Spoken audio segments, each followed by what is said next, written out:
thank you very much, Mark, for agreeing to talk with us today. Mark is an engineer, an ecologist, and a botanist. He has been designing and leading restoration programs throughout the Mid-Atlantic for nearly 20 years. He specializes in discovering why native plants and native plant communities emerge in some places, but not others. His favorite ecosystem is high elevation bogs, which are definitely interesting.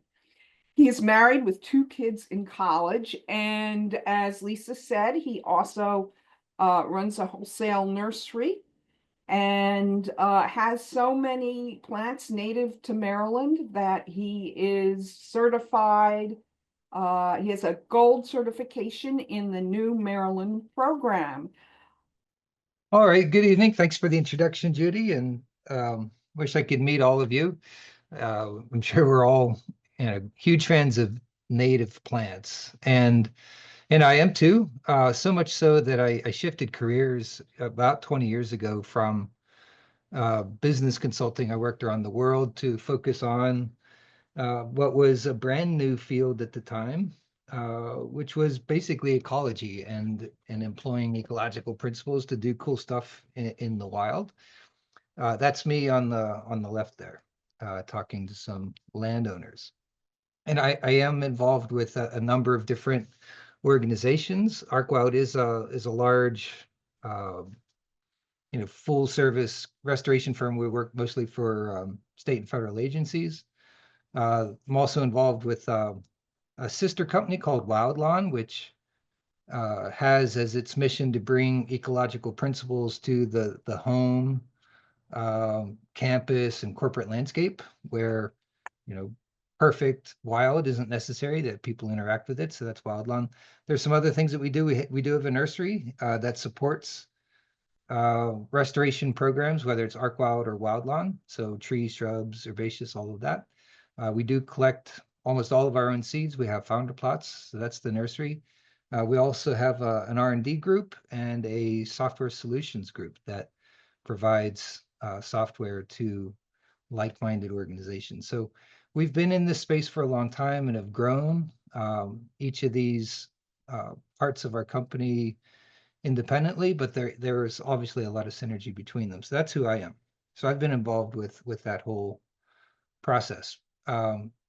Probably the most interesting thing about that journey, if you will, is just the enormous mistakes that I and our team broadly have made over these years. 20 years ago, there really wasn't any place to really learn.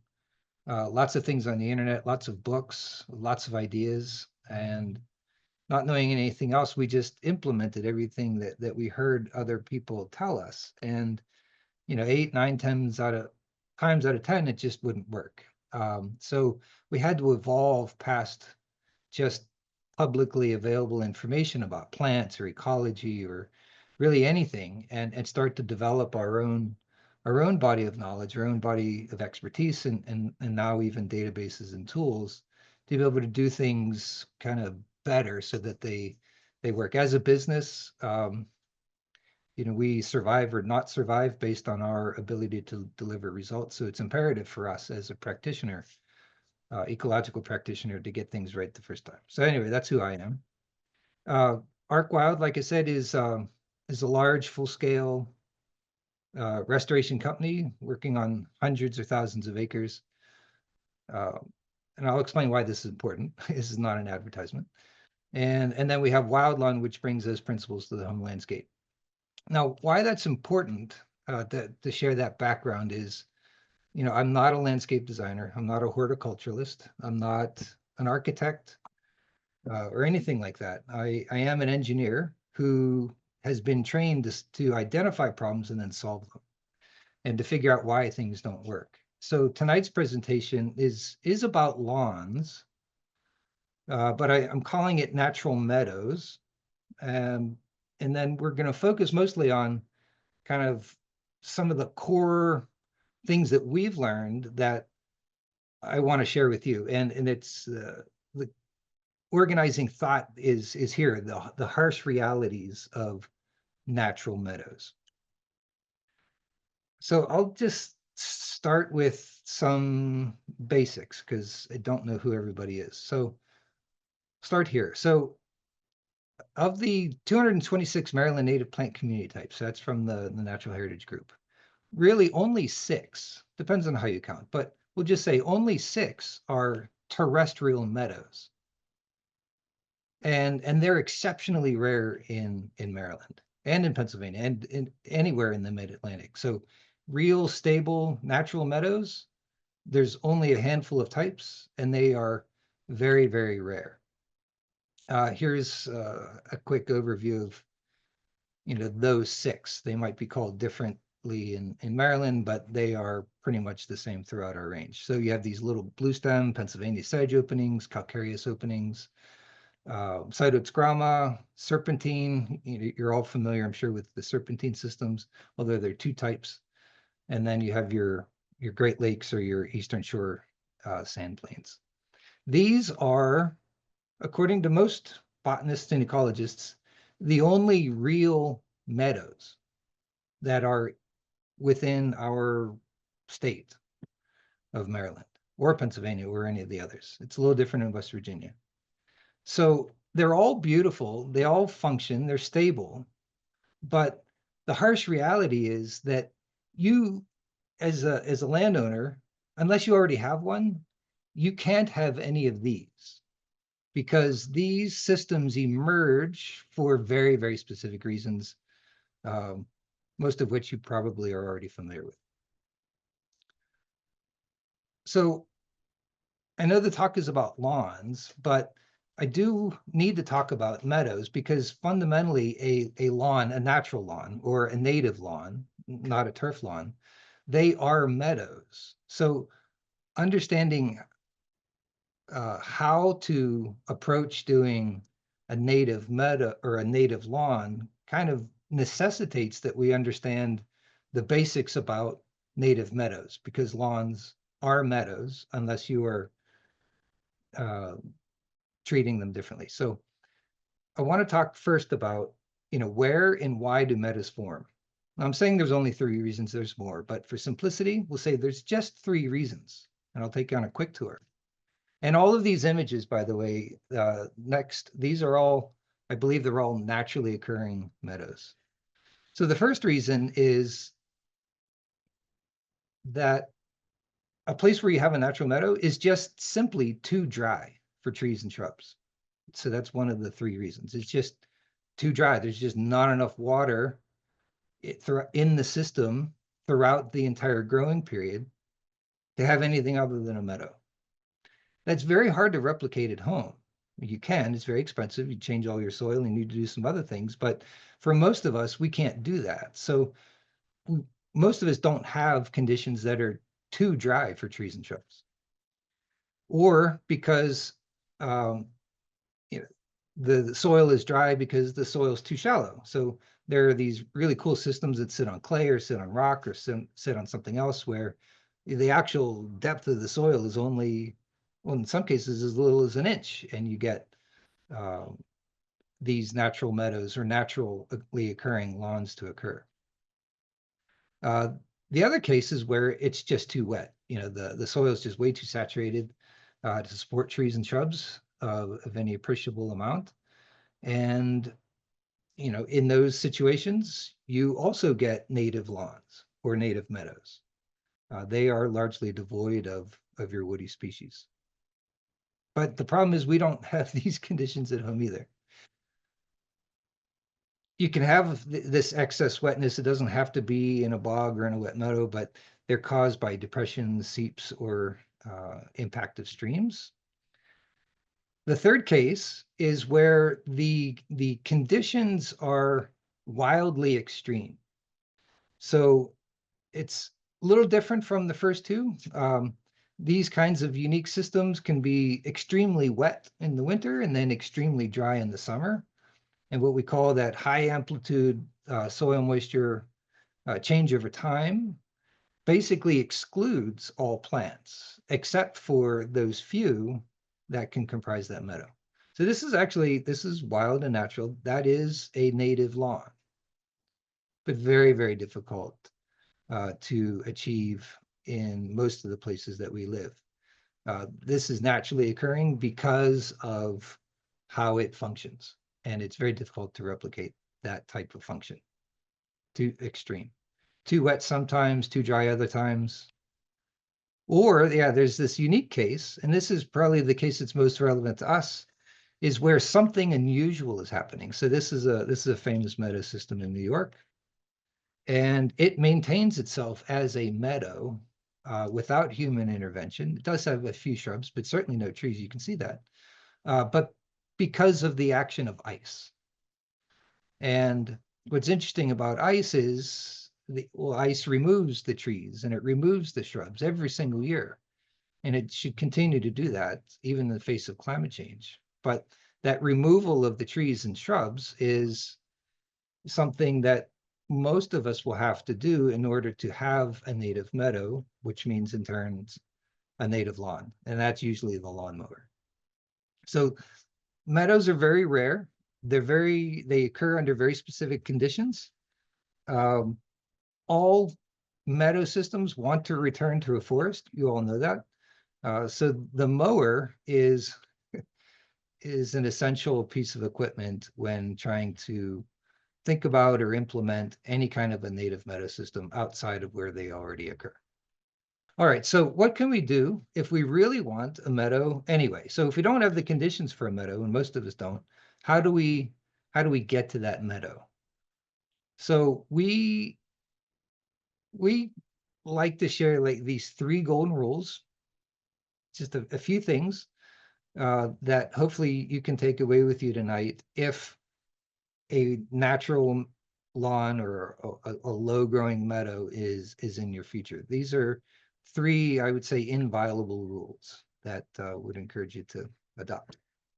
Pretty simple though. Rule number 1, choose your own species. Can't emphasize this enough. There are plenty of companies and consultants and websites and lots of other sources of information that will promise you a beautiful meadow or a beautiful low growing lawn, in a bag or a box. You just need to supply your credit card. That method can work and does work for, in very specific situations for a few lucky people, but for the vast majority of us, it just won't. The first golden rule is choose your own species. Don't let somebody else do that for you. You're all here part of the Maryland Plant Society. You have this wonderful community of people who actually know about plants. So attempting a meadow of any kind, or particularly of the lawn type, you have to rely on experts and people that you trust, and not any kind of an internet source about how to approach these types of systems. And we'll get into some reasons why. So choose your own species. Along with that is limit yourself to just 8, and we'll get into that a little bit. Why just 8? I mean, I thought meadows were supposed to be these wonderfully biodiverse places. They might be, but often maybe they won't. So choose species that actually grow together. Again, you have the resources here within this community to figure that out if it's not already documented. And if you're not sure about, like, if you don't have access to peers that can guide you through the process, there is a way to discern what type of native lawn or low growing meadow that you can have. And that's actually to go for a walk, not in another state, or if you live in Western Maryland, you don't learn about meadows by taking a tour in Eastern Maryland. You want to walk nearby. You want to explore how the botanical world functions near where you live. If you read the article in Marylandica, it talks about ecoregions. There's a lot of science wrapped up in this concept of looking local. What are the plants that grow near me already, and how can I potentially take advantage of using them on your property, because there's a better chance that they'll work than plants that come from someplace else. That's what the whole Maryland Native Plant Program is about. So if you don't have access to, so choose your own species, talk to your friends and peers here in this group. If that's challenging, you can self-educate about native lawns or short meadows, because they will exist, can exist, and do exist in little pieces here and there if you just go look for them. So that's golden rule number one. Basically, do it yourself with some help, and don't rely on the advice of people who are trying to sell you basically seed mixes, because more often than not, you'll be disappointed. Oh, so yeah, so you don't believe me on this limiting yourself to just 8 species for this kind of a project. Most people don't believe that statement at all. So we're going to dig into that a little bit. So we're going to look at some of these naturally occurring systems. And again, we focus on naturally occurring because that's, for all of the reasons why we want to, support wildlife and support our local botany. So these are these are a series of examples of already naturally occurring meadows or native lawns that, that have species in them. So I'll just go through them quickly. So this particular meadow, I believe it could be in Maryland, could be in New Jersey too, but this is a large site. 6 species comprise 90% of all the plants growing there. So that doesn't mean that there's a small number of plants growing in this meadow. There's actually a fairly long list, but the plants that comprise 90% of all of those plants is just 6 species.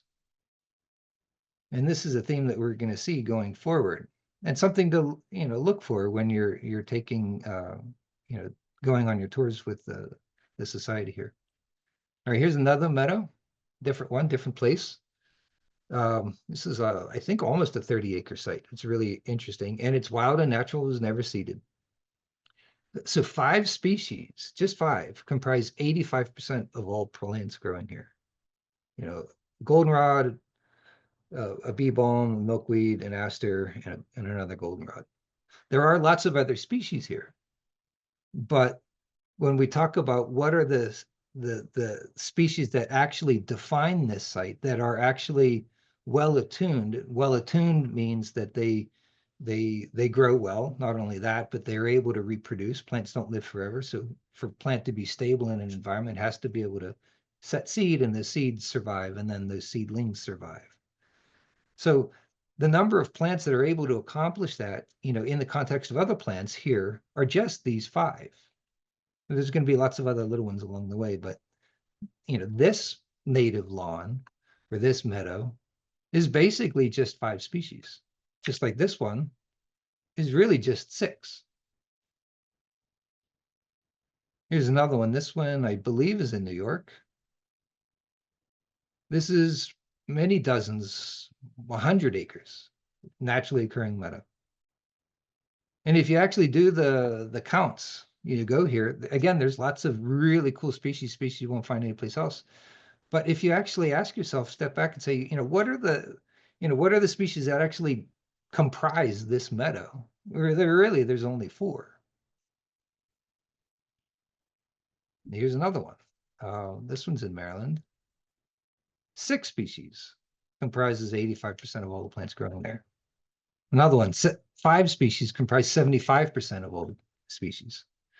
So the point here is that, well, I guess there's a list here. So the key learnings are, so real meadows, which in turn means native lawns, have very few species. So there's no seed mix with 30, 40, 50, 100 species that are going to work in your context, because in the end, for native lawns, it's really going to come down to 4, 5, 6, if you're lucky, 7.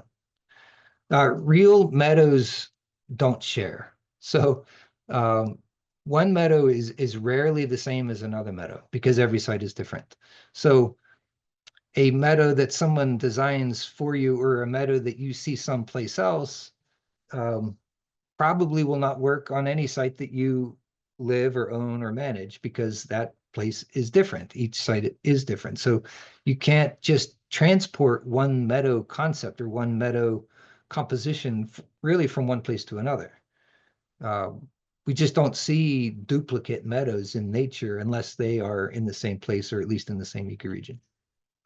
Real meadows have goldenrod, almost unavoidable. There are lots of goldenrods, and they almost always find their place in meadows. Goldenrods are nice. Real meadows can be modeled. So we'll get into modeling here in a little bit. But there are definable and discoverable, documentable reasons why a meadow emerges in the first place instead of something else, and why it's those sets of 5, 6, or 7 species are the ones that are present, as opposed to a different set. So for a long time, the papers for many years have really proposed a lot of theories about, how these systems get started. And those are all valid. But one of the things that we've learned, again, as practitioners, that it doesn't really matter too much about how you get something started. A system, whether it's a meadow or something else, will, if it can, meaning it has the available seed sources nearby, will move into the direction of stability, not the stability that you want, but the stability that system can support. And there's really nothing you can do about that. It will end up where it wants to be. So anyway, real meadows can be predicted. So this is a part of modeling. So if you understand a little bit enough about the various ecological factors that govern plant assemblage emergence, then really almost on any site, reasonable site, you can begin to predict what might or might not work. So let's go back. Yeah, golden rule number 1, choose your own species, limit it to 8, rely on your friends, not the internet. If you're not sure, go for a walk nearby. And if you're thinking about native lawns, it's a small number of species that are going to work for you. And it's in your interest to discover what those 6 to 8 species are going to be. I can't tell you. No one can tell you. Oftentimes, you have to figure this out for yourself. This is fascinating. I'm gonna throw one out there first and say, I think, I've read many times that all of the meadows need a graminoid, and I noticed that the one of those that you shared had none in terms of the predominant species. I think that's really interesting. I think, is that the one? Yeah. Um, there you have it. So that's interesting to me, and I'm wondering if you can speak a little bit about that. I also see, well, I don't know, Angela, please jump Yes. in. So one of the last slides, it said that meadows don't share. What do you mean by that? Well, I don't really remember what I meant by that. But what I said, though, was that a meadow that's someplace that you can find and go see, it can't be, no, almost, you can't transport that meadow to someplace else. Like going and looking at a meadow. So say you go on a tour in the Eastern Shore, and there's some beautiful meadows there, actually. And say you come across one that's dominated by Anthropogon glomeratus, and you have Chismanthium, in there too. I mean, it's absolutely beautiful and has some flowers.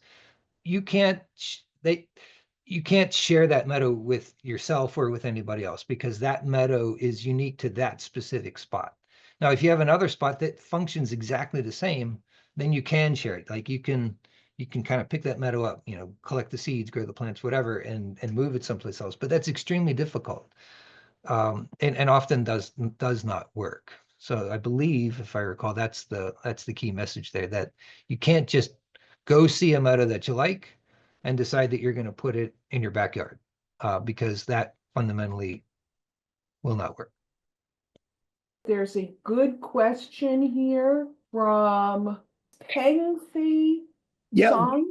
my question is, I wonder whether my backyard is considered a real meadow. I have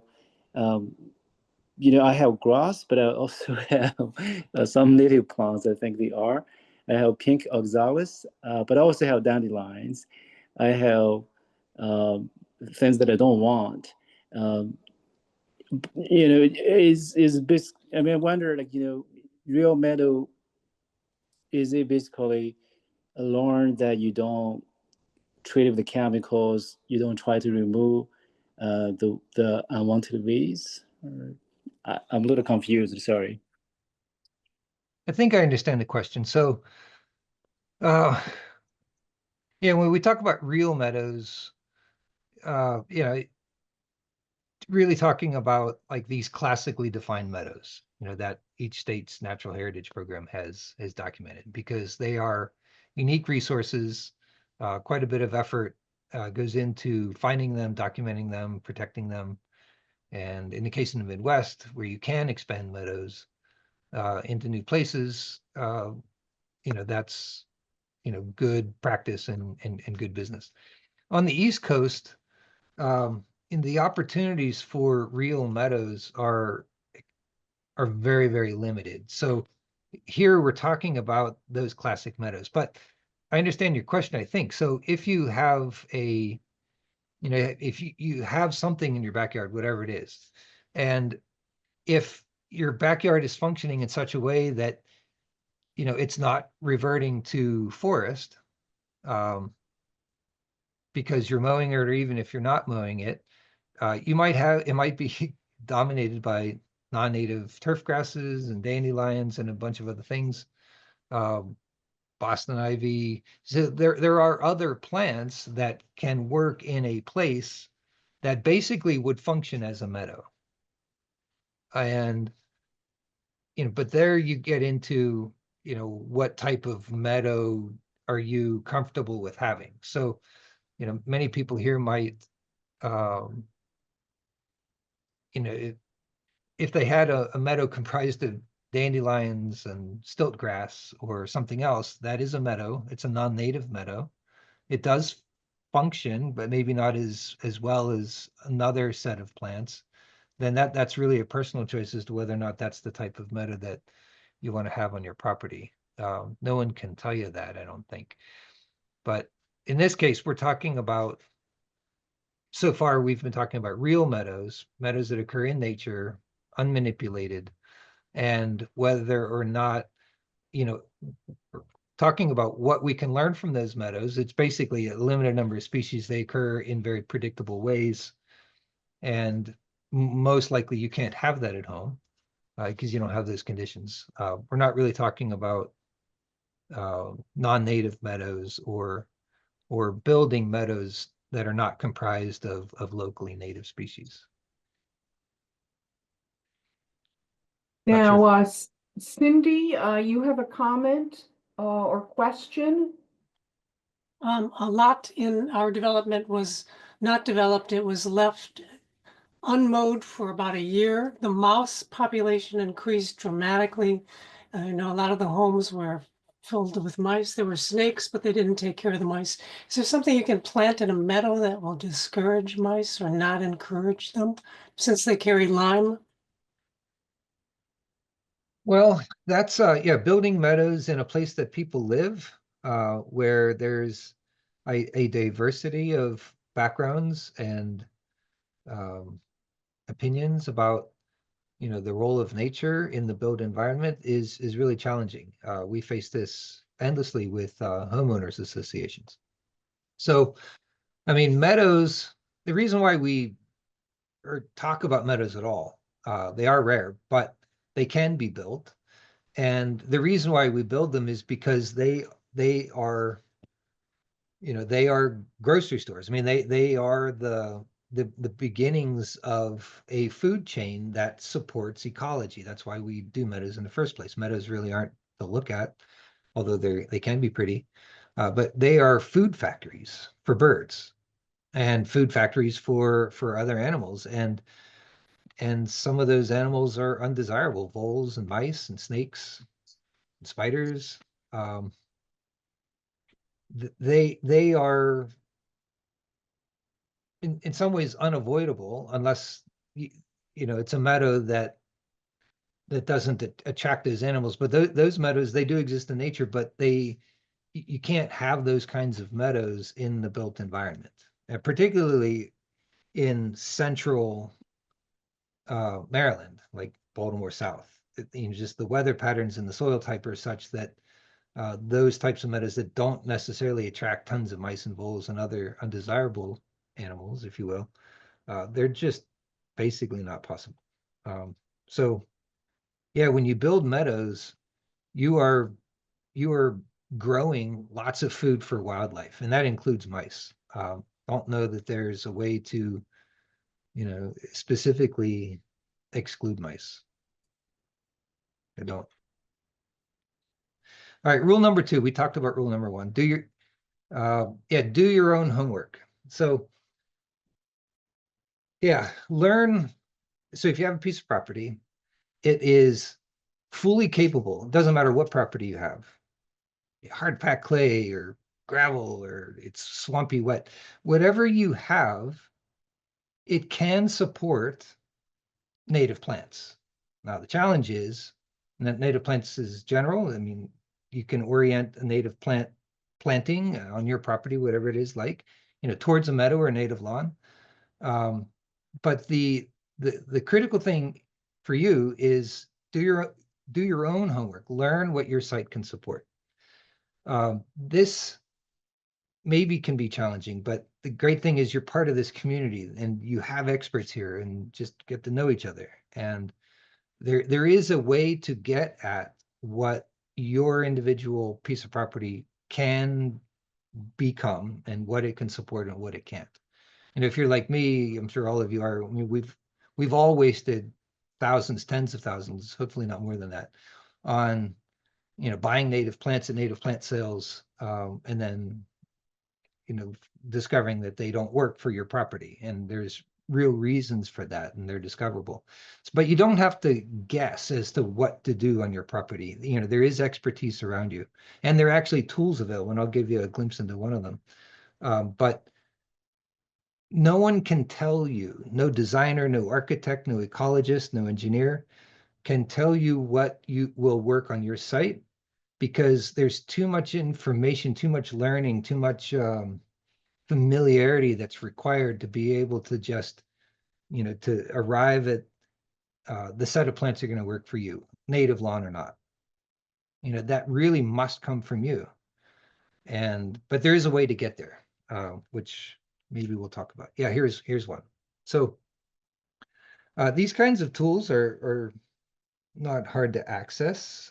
This is one that we built, but there are others out there that are useful in different contexts. But these are this is just a way, if you will, of describing how a site functions. So how a site functions is invisible to our eyes, unless you're a really experienced ecologist. If you see a pink slatey slipper, and you're an ecologist in your 70s, you can talk for 5 hours about exactly why or exactly how that particular site functions, because you know enough about that plant to be able to tell that story.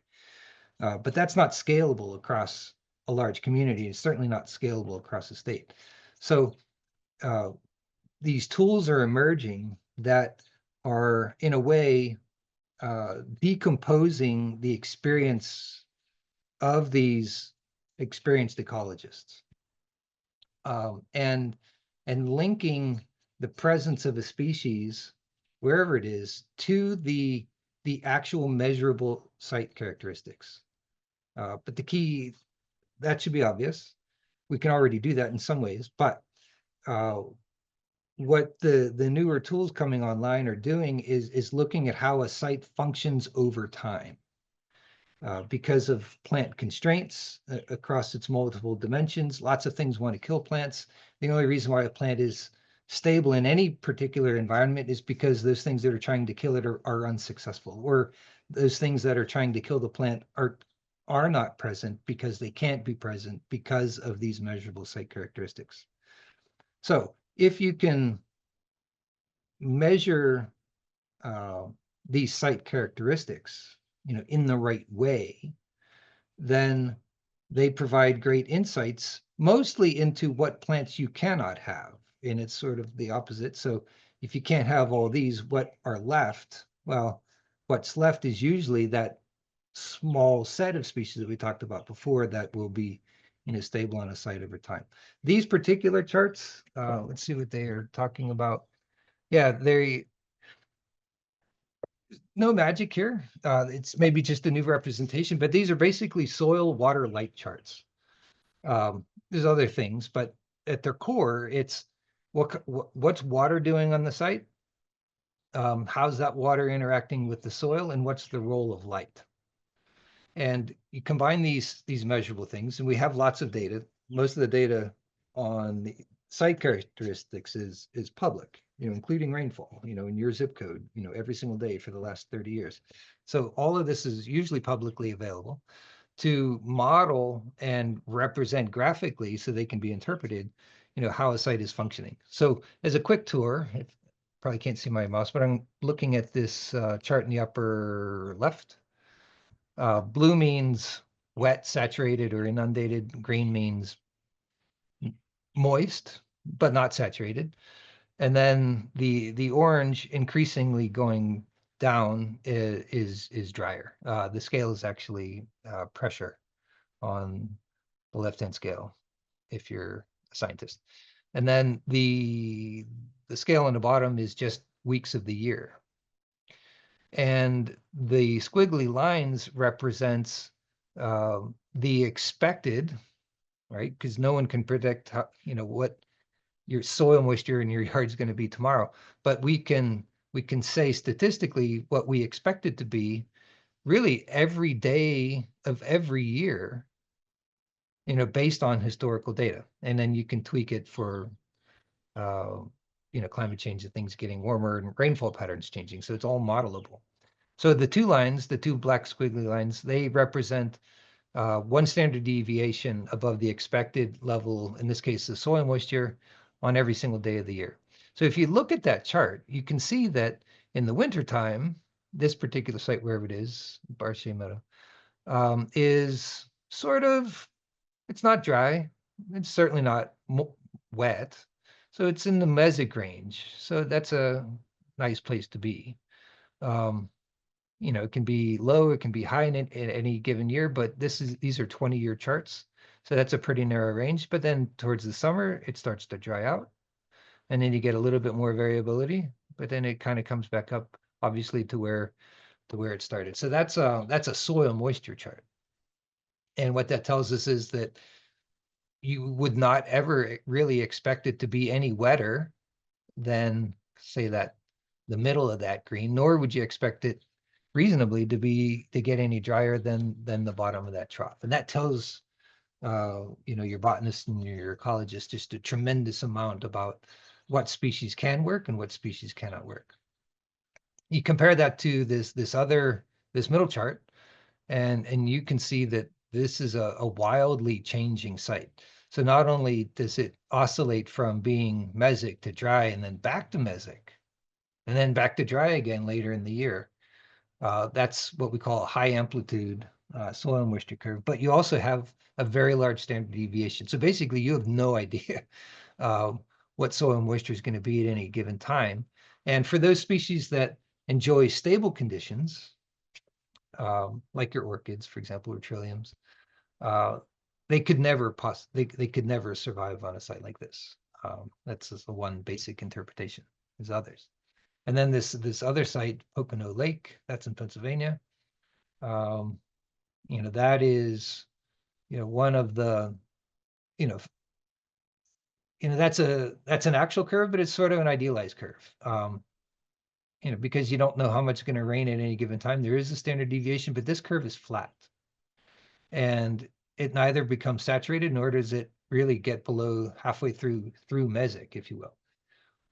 And that is the kind of place that you would find, say, a yellow lady slipper or large patches of trillium. These types of places exist in Maryland. And if you were to run a chart like this on the sites where you find the species, you'd see sort of this flat-lined, idealized chart. But these charts are very different. And this is just one dimension, soil moisture. Each one of these three sites, three different meadows, they perform, they function very differently. And in a large way, because they function differently, they have very different species. There's a question about what type of data is gathered and at what level to create a chart like that. And this is, Karen is asking that question. Yeah, so this is the coarsest the coarsest parameter, or if you will, the characteristic, is the Surrey soil series that's reported for your specific location. And that is great, because those are fairly fine-tuned maps. Like in a, say, Columbia, you know, in Columbia, you know, the large community there, you know, there's 7, I think, different soil series, and it's well mapped and they're pretty good. But the problem with that data is that it's unreliable, particularly in a built environment. So if you're in extreme Western Maryland, where nobody lives, usually Surgo data, and that's from the NRCS, is pretty reliable. But when you get into Baltimore neighborhoods that have been built and cut and filled, and you don't know what the soil type is without looking at it. And that's where, you know, someone that understands soil a little bit and understands how these models work can kind of supplement the models with like real data, you know, observed on site. There's only so much that models can do without somebody, somebody trained actually looking at a site to modify kind of the parameters that run these models. But yeah, your biggest limiting factor is the accuracy of the soil series data as published for your site or your community, sometimes 40, 50 years ago. This question relates to the previous one. Kathy Daniel is asking where to get the historical NRCS soil series data. Yeah, let's hold that. I mean, there may be a lot of questions about modeling, and happy to answer any questions that people have, but we'll go down into a rabbit hole if we do that too much. So I would, if you have questions about modeling and the data sources and how they get used, let's just say that for the very end. I'll stay on this call as long as you guys want to. Okay, and I'm looking for to unmute Mark. I've had my property I moved in about 40 years ago. About a whole acre is native plants, and about half of it is a beautiful meadow. And all I've had to do each year was remove the non-native invasives. That's all I had to do. And a lot of the natives were already there. They came back.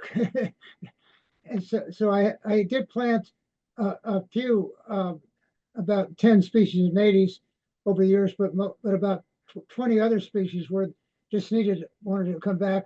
The main thing was to remove the invasives. That was the main thing. I do that each year. I spend a few days each year keeping up the non-native invasives. Yeah, thanks for sharing that. That's actually a dirty little secret from restoration ecologists. You know, it's not uncommon that the species that you want to be in a site, or that would want to be, you know, in a site that you're trying to steward or restore, are actually already there. And they just need releasing. So that's called releasing. So by suppressing the effect of the invasives, in many cases actually, the flora that was there all along can reemerge.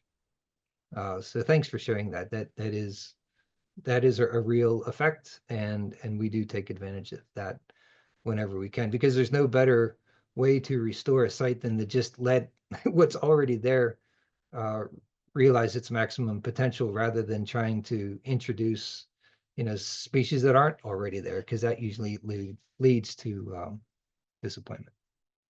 Thank you. All right, rule number 3, we talked about 3 golden rules. First one was limit yourself.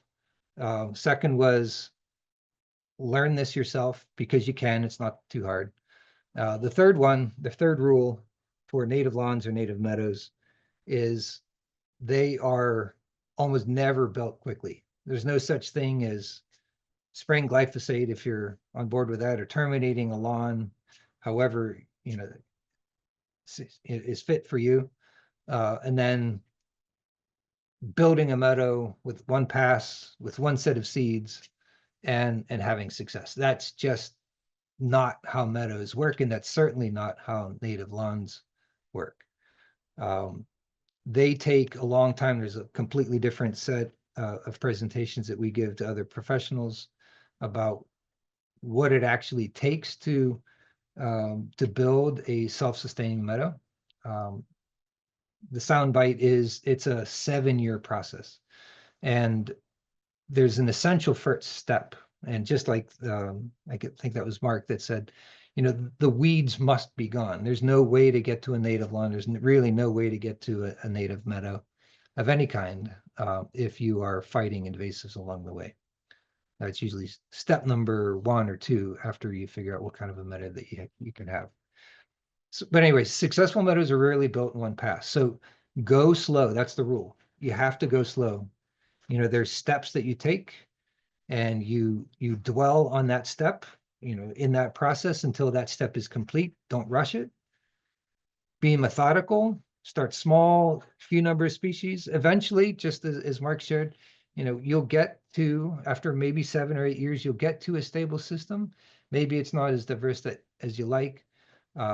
That extra 10%, remember, 8 to 10 species comprises 80 to 90% of all plants growing, and that's in any system, not just meadows. You can introduce others, but they're going to be minor components, and you can just introduce those as plugs, and that's a wonderful role for your native, your retail native, plant community, is gaining access to those plugs that, or to those species that are just not available as seed, which is normally how you would build a native lawn or a meadow.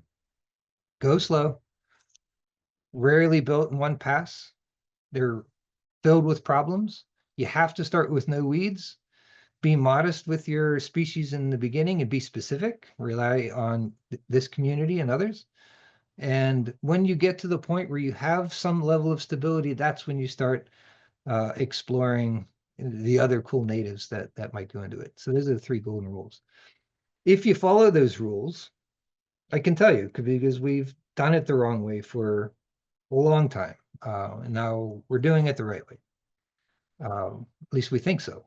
Maybe in 5 years, this will be a different presentation. But if you follow these rules, which we do now, you can have meadows that look right, function well, and actually require minimal maintenance. And if you don't, you'll wonder why you didn't get what you expected. Yeah, so if you violate those 3 simple rules, you will have struggles and potentially waste quite a bit of money along the way. And no, real meadows do not look like this. If you try a meadow that looks like this, experience and history, at least mine, says that nature will teach you a very valuable lesson. So this is not a meadow. This is what we call a very attractive, very well-implemented art installation. But this is not a meadow. Meadows do not like this, do not look like this, and never can, and really never will. So this is not a meadow. This is something more like a meadow. All right, I'll pause for questions. I'm going to show some pictures and kind of explain a little bit about why we're seeing what we're seeing. Any other questions? Lisa has a question. First, I'd just like to say, Mark, I do really like the idea of limiting the number of species, like as far as making it easier for folks, like especially as things are starting to germinate. If you have fewer things to look for, it's easier to kind of spot the things that shouldn't be there. But I do have a quick question. So I was wondering about if you are to limit your seed selection to, say, 8 species, do you recommend trying to get a mix of, a couple annuals and some maybe short-lived perennials and long-term perennials? It depends on the context and depends on, the landowner. Meadow building where there are people who will be seeing it It generally is advisable to add species that you know will work themselves out in short order, but that look nice along the way. Some people use non-native annuals. We're not a big fan of that, but there are native biennials that are inexpensive. Our go-to, and I think a lot of people that kind of do this sort of things, go-to species for quick cover and quick color to make, a brand new baby meadow that, takes years to develop, look nice in the interim is Erigeron annuus. That's a daisy fleabane, and then its close cousin Erigeron philadelphicus. To the untrained eye, they're pretty. One's white, one's kind of pinkish.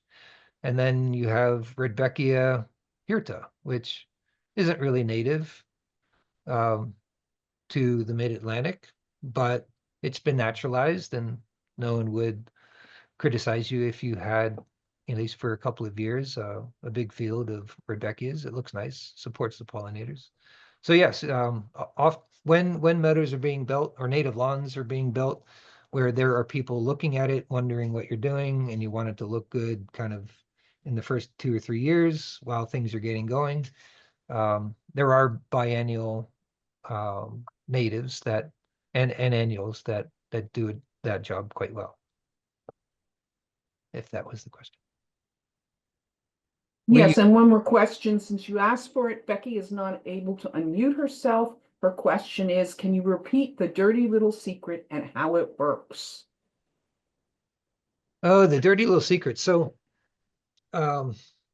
many of our, so the secret is that in a surprisingly large number of cases where you're wanting to restore, real native plant communities and ecological function to a space, the plants that belong there, from an ecology standpoint, are often already there, but they are just hiding. They're hanging out, under the canopy of all of the invasives around them. Now, that's not always the case. There are many cases where, the invasives, whether it's celandine or stiltgrass or barberry, they can actually change a system, or in some cases, like celandine, mechanically kill the native species that are present, and chemically. But there are a large number of cases where the plants that belong are already there, but are just being suppressed by other vegetation that leaves out earlier and keeps the soil cooler, in the spring longer than it should. So they're not triggered to grow because it's too cold, or they don't have the light that's required to trigger their growth. There's lots of different mechanisms there, but in the presence of invasives, many natives, they don't necessarily die, they just go underground. They assume that there's trees, good trees or shrubs above them, and they just go dormant. But when you remove that layer, if you will, particularly invasives, then, if that native plant community that was there already from the beginning, remember, invasives aren't that old. So, invasives didn't really get into our woods in any appreciable amounts, except for the last 20 or 30 years. So a lot of native plants can be dormant in the soil for easily that long, if not longer. When you remove the invasives, as long as the original native plants didn't die in the process, they often emerge.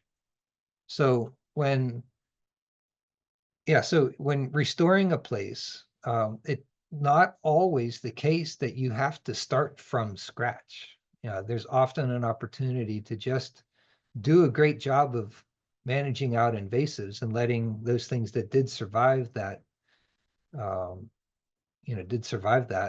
to recover. And it definitely does work. You'll lose some species along the way, and that's when you start thinking about, all right, what are those few species I can add back in that were lost? But it is a valid restoration technique to just clean a site, see how that site responds to the cleaning, assess it, and then go from there, add things, but only if if they're necessary. So not all restoration projects are, burn everything to the ground, start from scratch with fresh seed. That is sometimes how restoration is portrayed, but it's not always that way. Sometimes it's just a good cleaning will restore a site to, some meaningful percentage of its original condition. In the case of farms or built environments, that is rarely the case. But in large parks, that don't have parking lots, large natural areas that maybe even have been mown for 20 years, there's still a good chance that that the good species are still there. They've just been suppressed for a long time. So it's always good when you're restoring a site, even if it's maybe not your backyard, but beyond your backyard where there hasn't been a tremendous amount of manipulation, to just invest in cleaning it and see what happens before, committing yourself to a large investment to do something different. All right, hopefully that answered.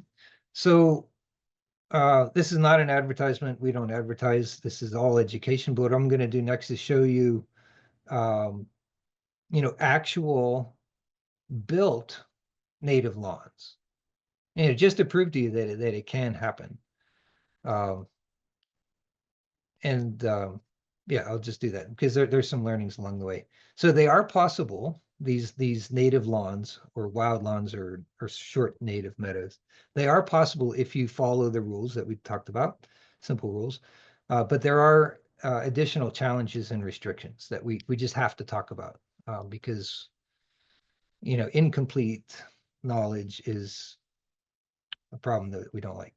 All right, so what I'm going to ask you to do, this is designed for a small setting. This is a big setting, but what I want you to do as I flip through these images is just think to yourself or ask yourself, what do you see? But more importantly, what don't you see? So I'll go through them quickly, and maybe this doesn't make sense, but it might later. But just quickly assess these images that I'm going to show you. And all of them are built. And they're all in this class of native lawn or native meadows. They're all built. So it is possible. All right. We just saw this picture. I won't talk. Just what do you see? But more importantly, what don't you see? Because what you don't see is actually more important here. I'll count to 10.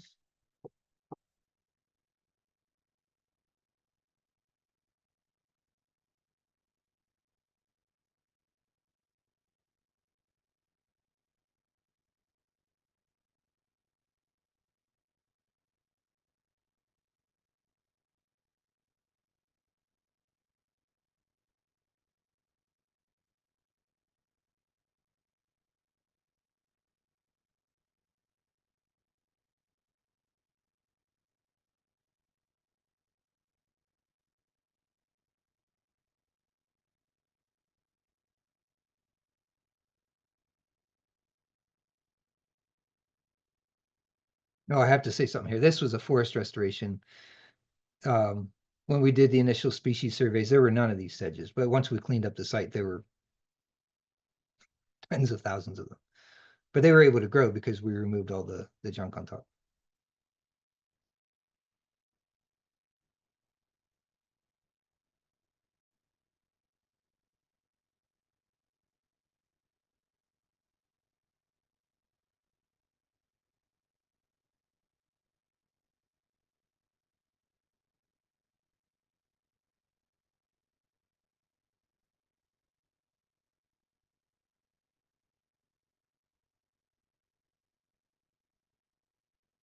All right. Anybody can answer. So what did you notice in those images? Any observation will be helpful. Since you can't read the chat, so Rob Jennings said wildflowers. That's one. Yep. Kathy Daniels said not a lot of flowers. Katie Not a lot Lawrence of- said no flowers. Carol Lackman Smith said no weeds. Christina said no forbs. Then there's Heidi Pringle said no shrubs. Cindy W said more like a monoculture. And then there's a comment from Erin Reed Miller who says, personally, I think these spaces are gorgeous, but I worry without more cues to care. Flowers, they would get cited under most local ordinances, HOAs. No? Question mark. Yeah, those are great. Yeah, perfect. Yeah, so yeah, when I did this exercise for myself, what I wrote down was each has its own dominant species. So they're not actually monocultures. They kind of look like monocultures, but each has a dominant species, and a dominant species in our language means that there's one species that's at least 30% of the entire system. And for some of these, there's one species that's approaching like 70% of the entire system, but they are all multiple species, but there's one hyper dominant one in each one. Yeah, few flowers. We'll talk about why. It's part management, but also part ecology.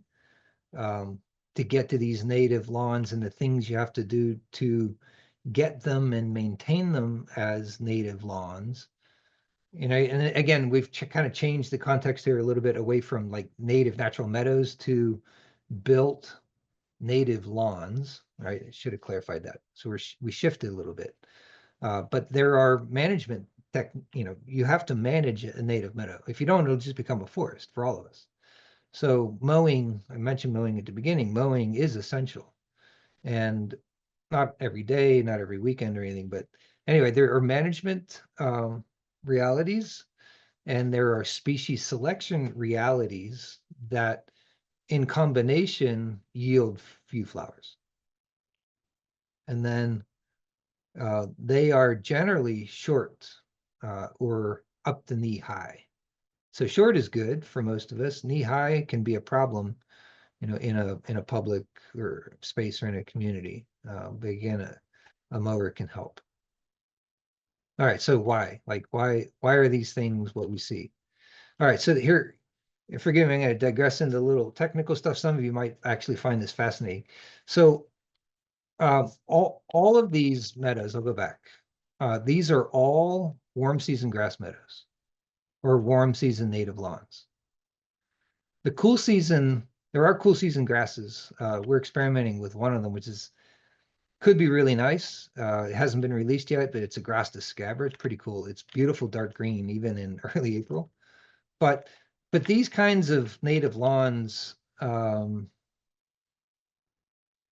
season grasses play a limited role. Right now, actually, no role. Cool season grasses are generally just way too big to be considered for a native lawn or a meadow. So we're kind of constrained to the warm season grasses.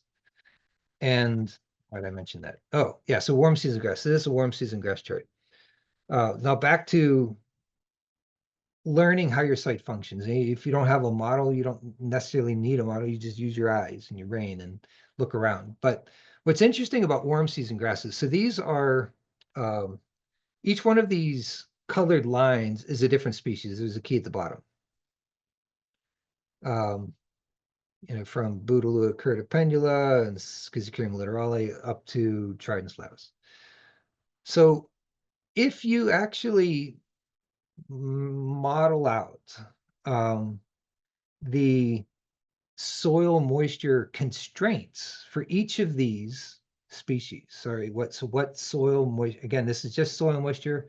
We're assuming 0% canopy cover.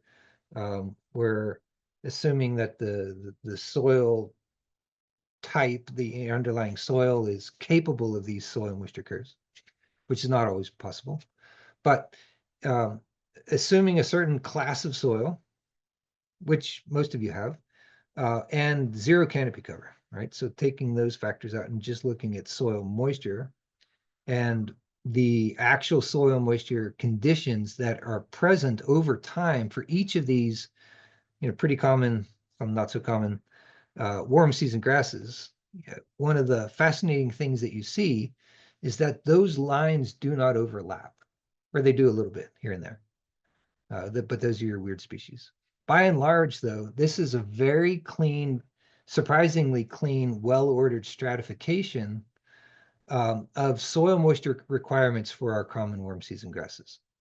And this is one of the underlying insights I wanted to share with you, is that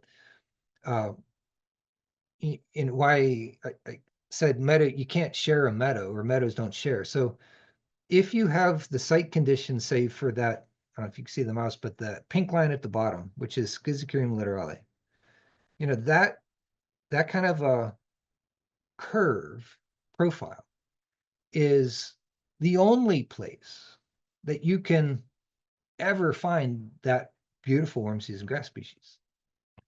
And that curve is very close by, but very distinct from the one right above it, which is Bouteloua curtipendula. And for those ecologists and botanists in the room, I think you'd agree that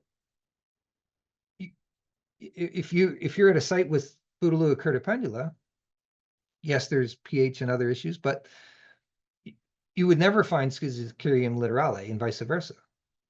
And as you move up this chart, it gets a little crowded here in the middle, but as you go up this chart, you know, what we observe in nature is, bears out, in the models and in the numbers. These warm season grasses occur in very specific situations, and they cannot be interchanged by and large. And why that's important is wanted to share this because it reinforces some of those golden rules. You choose the species. No one can do that for you. You can only choose your species for your native lawn or your native meadow by observing your property and learning what's nearby, because that is always going to be your best guidance. And this is these numbers, these charts are proof as to why you can't just go with what somebody else tells you, because it's just not going to work. If you look at warm season grass mixes that you can buy online, a good warm season grass mix, it's a waste of money, but they will have all of these species in it. Why do they do that? It was because they don't know what your site is like. And most people don't know what their sites are like. So if you don't know and you want a warm season grass meadow or a lawn, then we'll just plant them all. And most of them will die, maybe one or two will live. But this is why, the golden rules are: do this yourself, educate yourself, lean on the expertise of others around you. But you can't just choose what, in this case, warm season grass you want for your native lawn, because you can't choose it. Nature will choose it for you. So it's in your interest to just figure out which one that is and start with that, rather than trying it some other way. Anyway, so warm season grasses have distinct non-overlapping site requirements. And this bears out everywhere in the mid-Atlantic and beyond the mid-Atlantic. Yeah, so choosing the right grassy wildlawn species, does require modeling or self-education, which is very possible. All right, so a real-world example. This just happened last week, and I want to share it with you because it's a very common scenario. So this was a state agency, won't name them. They want to build a meadow. They have a grant, and they want, they envisioned, the people involved, a certain type of meadow. And that certain type of meadow that they want, those species, if you look in nature, has a curve like this one on the bottom to the right where my mouse is. All right, so that's the meadow they wanted. Right? But to get that meadow, you need this kind of a curve shape. But their site where they wanted to build this meadow in the lower right, their site actually functioned like the upper left. These are extremely different curves. They depict, very, very different ecological realities.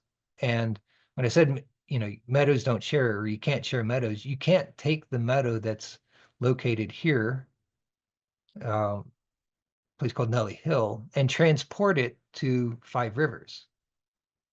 that is just ecologically impossible. You can try, and you can spend the money to try to do it, but it will fail.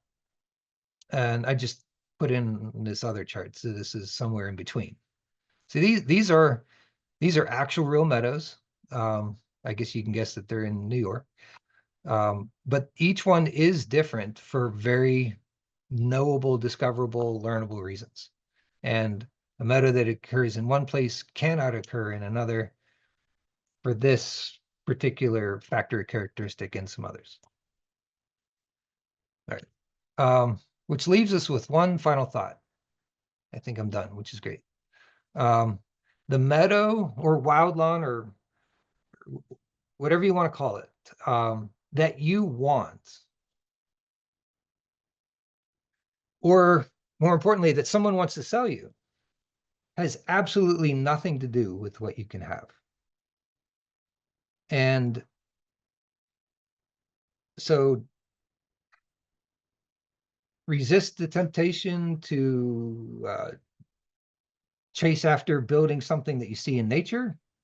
Very difficult. Certainly resist any attempt to, from a glossy advertisement or a presentation about, this kind of meadow because, or that kind of meadow because of a pretty picture. Yeah, look at this pretty thing. Wouldn't you like to have this at home? Yeah, I'd like to have that at home too. But hopefully know now a little bit that you can't have that meadow unless you almost can't. And the best way to learn about what kind of a native meadow or wild lawn, native lawn that you can have is really going to come from your own efforts and leaning on this native plant society community that you have to, go a little bit deeper and learn about your sites, look at reference sites. So that's the sites that are near you within your ecoregion. What's growing where, why does it grow there and not someplace else? And then apply those learnings to your individual property. That methodology might sound cumbersome or beyond your reach, but it's not. And go that route and you'll have much more success and a lot more fun and you'll learn more. And in 20 years, you'll be giving these presentations. And helping others learn the same sorts of things. And that is all I have to say. Well, Mark, there are lots of questions. I did notice that Heidi Prinkle had a number of questions. Thank you. I think I have 3 questions that I thought of during your presentation, and I apologize because I think you may have answered or answered them, but I may have been distracted. Have you designed meadows have the ones that you designed ever been managed by controlled burns and like fire? And were you did you think there were good results or not so good results? Yeah, so the role of fire. So fire is very popular right now. This is my opinion, personal opinion, professional opinion, I guess too, is that the use of fire on the East Coast is largely born out of long-running meadow management programs where a meadow was installed, usually a warm season grass meadow for bobolink and grasshopper sparrows and that sort of thing, in locations that could not support or would not normally support those types of meadows.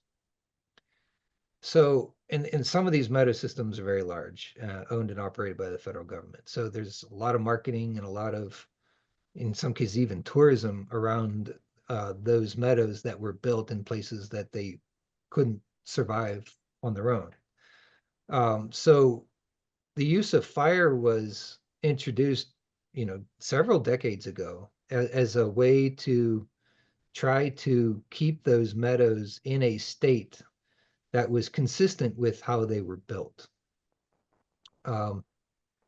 And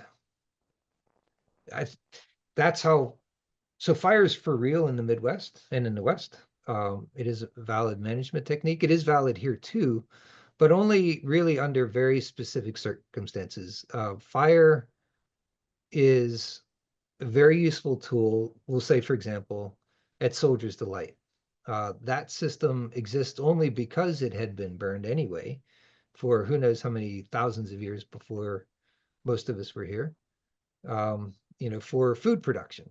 And, Soldier's Delight would revert to a forest, just like pretty much any other meadow on the East Coast. There are a few exceptions. And fire can be a very useful tool, but it almost needs to be a warm season grass, almost exclusive meadow, where the other adjunct species, the non-graminoids, are also more or less fire dependent. So a lot of your asters, like there's a handful of endangered asters, and they're kind of cute. And there's things like Sebacia angularis, which is the pink flower. Without having access to bare soil, those asters, the Sebacean, there's a bunch of other things, Antenarias and your Cerastiums, they will eventually fade out. The grasses would ultimately shade out those small diminutive species that we all love so much, until the point that they were gone. So fire is an indispensable tool for holding those plant communities in, maybe not stasis, but at a particular point in their development. Outside of warm season grass environments where you have other asters, goldenrods, ironweeds, pretty much everything else, fire is often far more destructive than it is helpful in our experience. Good to know. I had another question. What's the easiest way to incorporate annual and biennial plants into a meadow? So your meadows, are they mostly started with seed? I guess you probably already answered this question, but I didn't catch it. And what about annual and biennial plants? What's an easy way? Because it seems like once the plants are established, the annuals and biennials are very difficult to establish. Yes. So any I guess I can say this. So any meadow or native lawn that's greater than 1/8 of an acre becomes very expensive if you try to build it with anything other than at least mostly seed. If you have like a very small space, less than 1/8 of an acre, which is the typical backyard, then you can consider, it's still going to be more expensive, but you can actually build that meadow using what's called plugs, which are these little tiny seedlings that you can buy from some nurseries. That, sometimes they're as little as 60 cents, 70 cents a piece. So if it's a very small space, you can exert quite a bit of control over how that meadow starts. You can even try a meadow design. Meadows designs don't work other than beyond just choosing the correct species in the first place. But anything over 1/8 of an acre, it just becomes uneconomical in any context to start it from anything other than seed. Biennials and annuals are effective. They're not required at all, but they are usually, we use them, other people use them when building meadows or native lawns where humans have to look at it every day. Because most native meadows or native lawns built, using seed or they just look like weedy messes for at least 3 years, if not 4, before they start to mature. And most people want to see something in the meantime. And that's where annuals and biennials are really helpful. I talked about Erigeron, 2 species, Erigeron annuus, Erigeron philadelphicus. They're really nice. And Rudbeckia hirta, which everyone is familiar with. So when someone sees a new meadow filled with Rudbeckia hirta, you and I know that it's not native really, and it will disappear in short order, but everyone else will love it. Well, my last question is, how do you manage starting a meadow with no running water? Just on a just hope the seeds grow. Or Yeah, so that's a great question. The concept of irrigation is deeply embedded in our culture and our horticultural history and our thinking. But irrigation is only required to support species that would not normally grow wherever you put those species. So that concept basically violates what we're trying to do with native ecology, which is to restore the plant systems, the plant communities that any site can support without manipulation too much and without ongoing support. And that's where smart species selection, discovering what those 6 to 8 core species are that your site actually can support becomes so important, because if you start with just those species, you will achieve,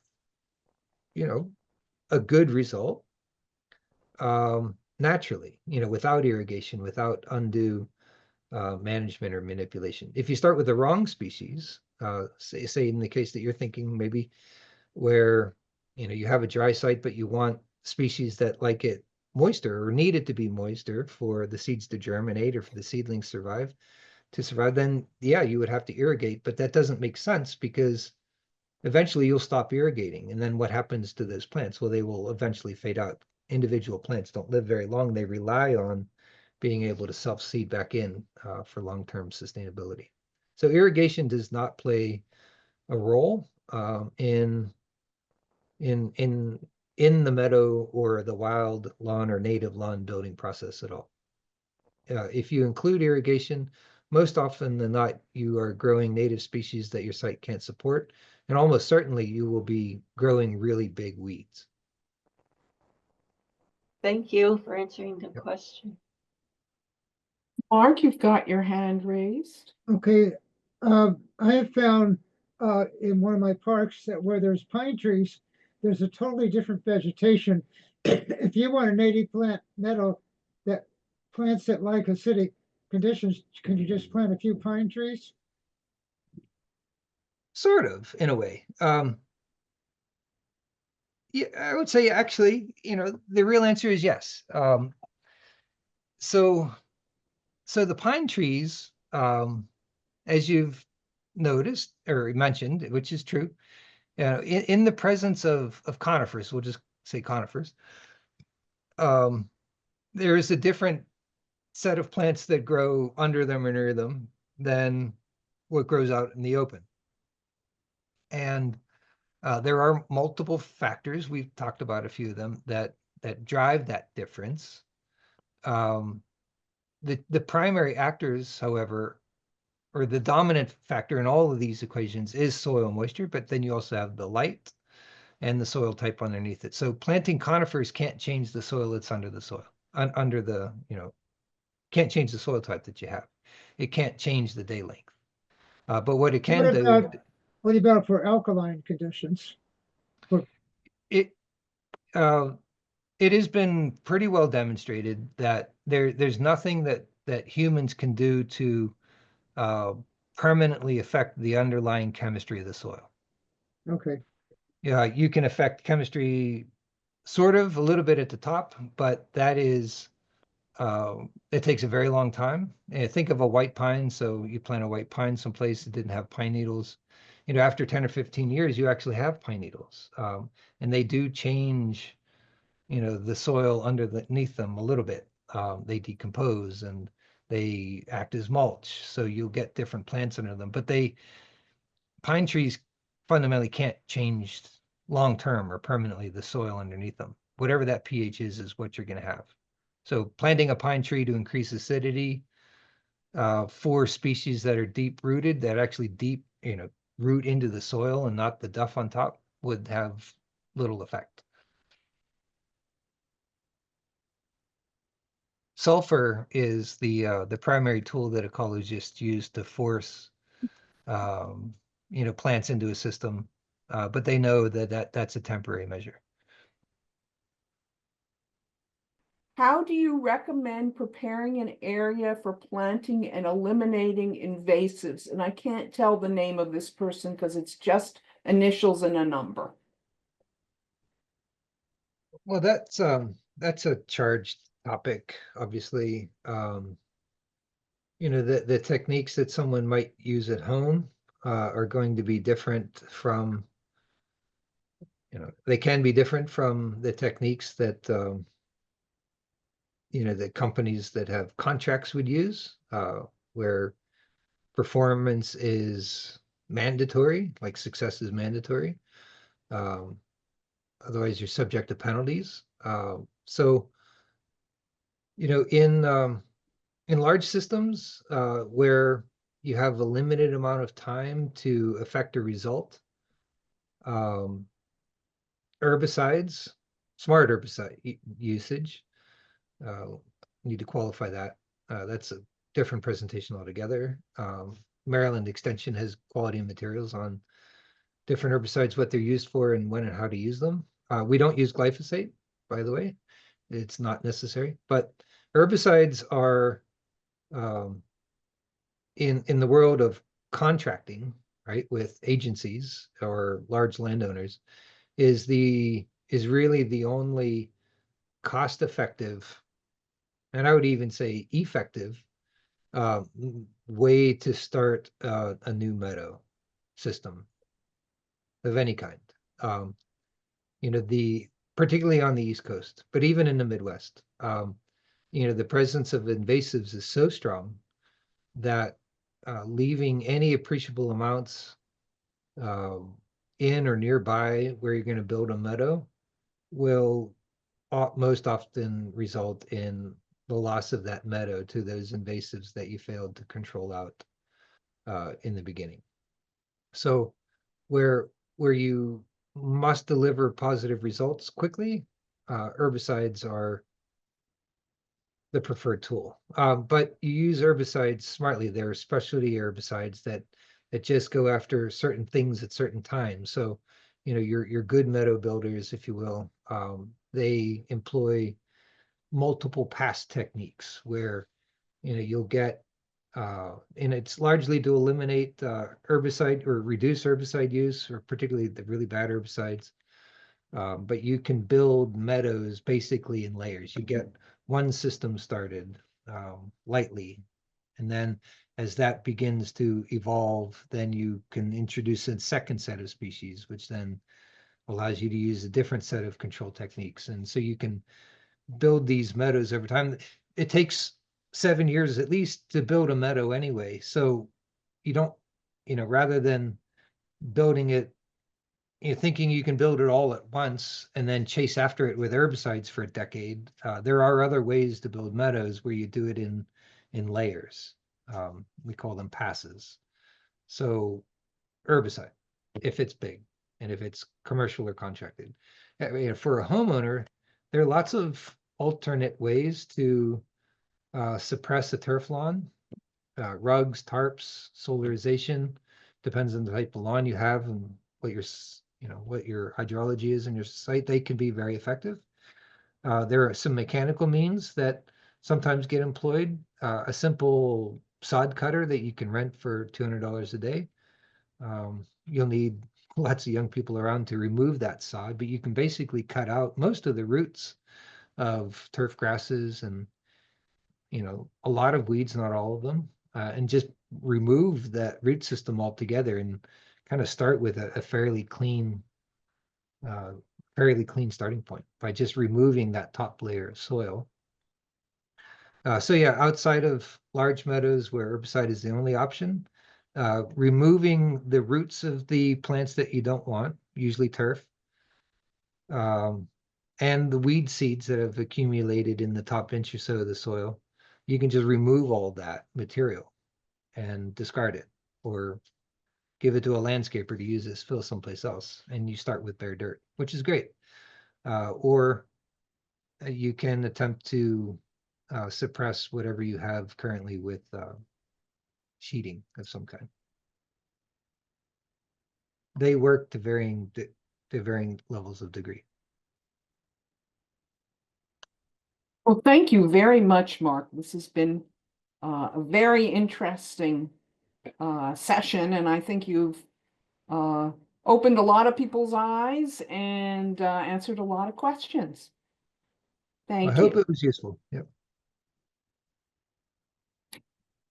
All right. Well, I appreciate you hosting me tonight. It was good to see you again, Judy and Lisa, and some other folks that I haven't talked to for a long time. And I'm thankful that people had questions. A lot of effort, a lot of mistakes, went into the learnings that I tried to share here tonight in a way that hopefully you can take home with you and employ. Sorry, there are no specific recommendations like use this particular grass species in this scenario, or use these 3 species in combination for your yard. Hopefully, I've provided insight into why those types of statements are, you should reject, because there's no way for someone to tell you any of those and have it be accurate or successful with any degree of certainty. Take advantage of the fact that you're in this native plant society. Use some of these concepts, carry them forward, educate yourself. Go slow, go small, take little steps. Big steps are expensive if they're wrong. So take your time, you can achieve results. And if anyone ever wants to, get a little bit of help, first turn to this group. But our firm is always available when someone gets stuck. There are a lot of thank yous in the chat, and very informative, and Okay, good. I learned many new concepts, and great presentation. So thank you Well, again. thank you very much. I appreciate that. All right. Well, have a good night, everyone.